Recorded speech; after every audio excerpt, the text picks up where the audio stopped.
ఇప్పుడు బీజీవీ ఎలా ఉంది జనరల్గా ఏంటి అంటే చాలా మంది ఈ విషయంలో జనరల్గా రీసెంట్ డేస్లో అడుగుతూ ఉంటారు. కెరియర్ గ్యాప్ వాళ్ళు లేకపోతే ఫ్రెషర్స్ కానీ లేకపోతే సాఫ్ట్వేర్ జాబ్ చేసే వాళ్ళకి ఇప్పుడు బీజీవీ ఎలా ఉంది, అసలు ఎప్పుడు మళ్ళీ బీజీవీ చేసేదానికి ఛాన్సెస్ ఉన్నాయి.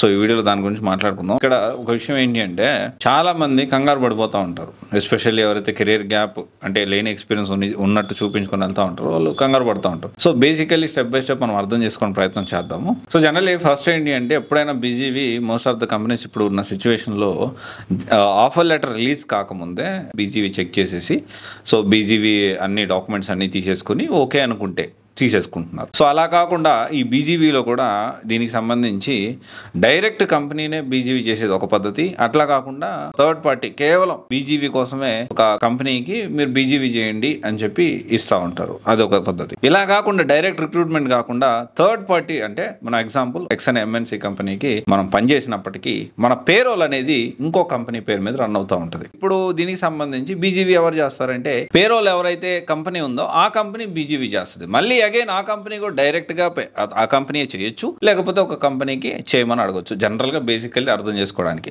అయితే దీంట్లో చాలా డాక్యుమెంట్స్ అడుగుతూ ఉంటారు. జనరల్గా మనకి ఇప్పుడున్న సిచ్యువేషన్లో ఐటీఆర్ అడుగుతారు, ఒకవేళ మనకి పిఎఫ్ లేకపోతే ఐటీఆర్ అడుగుతారు. Okay, offer letter, relieving letter, దీంతో పాటు బ్యాంక్ స్టేట్మెంట్ అడుగుతారు. Most of the times bank statement అనేది 6 months మాత్రమే అడుగుతారు. సో ఒకవేళ డౌట్ వచ్చి మళ్ళీ వెరిఫికేషన్ చేయాలనుకుంటే 1 year 2 years అట్లా అడుగుతారు. నాకు పిఎఫ్ లేదు అంటే okay, most of the companies చాలా ఫ్రీక్వెంట్లీ ఆస్క్ క్వశ్చన్ ఏంటి అంటే పిఎఫ్ లేదు అంటే నాకు జాబ్ ఇచ్చేస్తారా. చాలా కంపెనీస్ పిఎఫ్ లేదు అంటే ఐటీఆర్ గురించి అడుగుతూ ఉంటారు. జనరల్గా ఫామ్ 16 అనేది ఖచ్చితంగా అడుగుతారు. ఇలాంటి documents offer letter, relieving letter, hike letters okay ఇవన్నీ అడుగుతారు. దీని బ్యాక్గ్రౌండ్ వెరిఫికేషన్లో భాగంగా వీటన్ని డాక్యుమెంట్స్ తీసుకొని ఇవి కరెక్టా కాదని క్రాస్ వెరిఫై కంపెనీతో చెక్ చేస్తూ ఉంటారు ప్రీవియస్ కంపెనీస్ తోటి. అయితే కొన్నిసార్లు లైవ్లో బ్యాంక్ స్టేట్మెంట్ కూడా ఓపెన్ చేసి చూపిమంటూ ఉంటారు అనమాట. సో ఇలా చెప్పుకుంటూ పోతే చాలా బ్యాక్గ్రౌండ్ వెరిఫికేషన్ అంటే అంత కాంప్లికేటెడ్, నిజంగా చెప్పాలంటే అంత కాంప్లికేటెడ్ కాదు, కానీ కొన్ని కంపెనీస్ దీన్ని కాంప్లికేట్ చేస్తాయి. సో ఇంకొకటి, సో ఇది ఒక సెగ్మెంట్. సో మనం ఇప్పుడు ఏం మాట్లాడుకున్నాం, బీజీవీ జాబ్ రాకముందు చేస్తారా వచ్చిన తర్వాత చేస్తారా, పాయింట్ నెంబర్ 1 మాట్లాడుకున్నాం.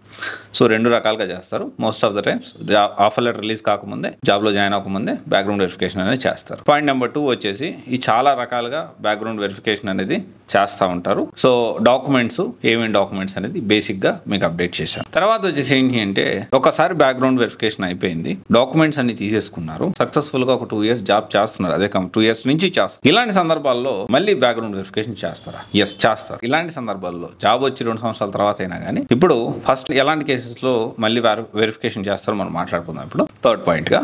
సో ఇక్కడ ఏంటి అంటే ఈ ఎలాంటి కేసెస్లో అంటే ఫస్ట్ ప్రాజెక్ట్ మారినప్పుడు ఖచ్చితంగా వెరిఫికేషన్ అనేది జరుగుతుంది. కొన్నిసార్లు క్లయింట్ వెరిఫై చేయమని రిక్వెస్ట్ చేయడం కూడా జరుగుతుంది, తక్కువ కేసెస్. ఓకే, ఆ తర్వాత డౌట్ వస్తే మనం జాబ్ చేసేటప్పుడు మనం జెన్యూన్ క్యాండిడేట్ కాదు అని డౌట్ వస్తే, లేకపోతే మీటింగ్స్లో ఎక్కడన్నా తరబడినప్పుడు కానీ ఏదన్నా మనం గమనుండం కదా, జాబ్ వచ్చిన తర్వాత నేను ఎలా తెచ్చుకున్నానో తెలుసా అని కొలీగ్కి చెప్తూ ఉంటాం కదా. సో ఇలాంటి సందర్భాల్లో బ్యాక్గ్రౌండ్ వెరిఫికేషన్ అయితే మళ్ళీ చేసేదానికి ఛాన్సెస్ ఉన్నాయి. తర్వాత వచ్చేసి హెచ్ఆర్లు కూడా కొన్నిసార్లు ఏంటి అంటే మేము కూడా ఉద్యోగాలు చేస్తున్నాం నిరూపించుకోవడానికి మళ్ళీ వెరిఫికేషన్ అనేది చేస్తూ ఉంటారు. అండ్ తర్వాత ప్రాజెక్ట్ రిక్వైర్మెంట్ లేనప్పుడు మళ్ళీ చేస్తూ ఉంటారు. And very important last but not least ఏంటి అంటే ఆఫీస్ పాలిటిక్స్లో భాగంగా ఒకరిని తీసేయాలన్నా కానీ ఈ వెరిఫికేషన్ అనేది చేస్తారు బేసికల్లీ. సో మళ్ళీ వెరిఫికేషన్ చేసేదానికి ఛాన్సెస్ అయితే ఉన్నాయి.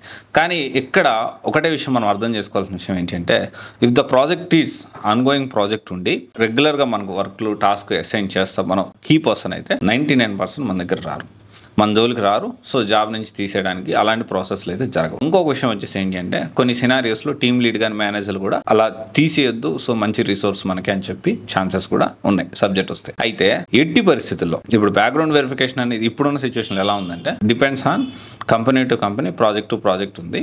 సో కొన్ని కంపెనీస్లో చాలా లిబరల్గా వెళ్తూ ఉన్నారు. సో ప్రాజెక్ట్ కూడా రిక్వైర్మెంట్ ఎక్కువ ఉందంటే చాలా లిబరల్గా పోతారు.